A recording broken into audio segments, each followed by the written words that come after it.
কৃষক বাজারে ধান বিক্রির পর পেমেন্ট স্ট্যাটাসটা চেক করার 5টি উপায়।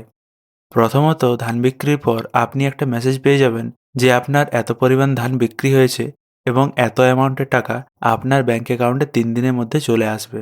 যদিও 3 দিন লাগে না, অনেক দিনই সময় লাগে।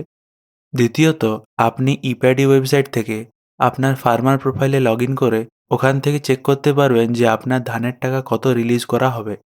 তৃতীয়ত, যখন ধানের টাকা রিলিজ করা হবে তখন আপনার মোবাইলে একটা মেসেজ এসে যাবে যে কৃষক বাজারে যে ধান আপনি বিক্রি করেছেন সেই ধানের টাকা আপনার ট্রেজারি থেকে রিলিজ করে দেওয়া হয়েছে।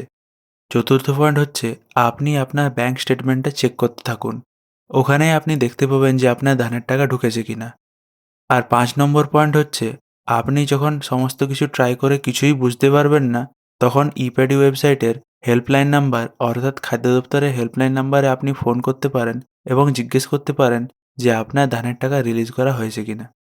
অনেক সময় ধানের টাকা ঢুকতে দেরি হয়, তার কারণ হিসাবে আমি একটা ভিডিও বানিয়েছি, চাইলে আপনি এই ভিডিওটা দেখতে পারেন। ভবিষ্যতে এরকম তথ্য পাওয়ার জন্য আপনি আপনার ফার্ম বন্ধুকে সাবস্ক্রাইব করুন। ভিডিওটি দেখার জন্য ধন্যবাদ।